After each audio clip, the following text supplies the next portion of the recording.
आज तू काहीच बोलू नकोस. आज फक्त मला बोलू दे. तुला वाटतंय ना की मी तुझ्याकडे दुर्लक्ष करतोय. तू हाका मारतोयस आणि मी डोळे मिटून बसलोय. तू म्हणतोस ना, स्वामी मी तुमचं काय वाकडं केलं, माझ्याच नशिबात हे का.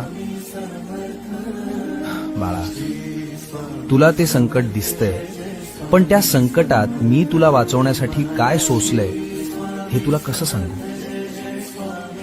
तुझ्यावर येणारा तो घाव मी माझ्या हातावर झेललाय. तुझा माझ्यावरचा राग सुद्धा मला गोड वाटतो रे, कारण त्या रागाच्या मागे तुझं माझ्यावरचं प्रेम दडलंय. हे बघ, जगाला वाटत असेल की तू हरलायस, पण जोवर माझी नजर तुझ्यावर आहे तोवर तुला हरवण्याची ताकद काळामध्ये सुद्धा नाही. भिऊ नकोस, मी तुझ्या पाठीशी आहे.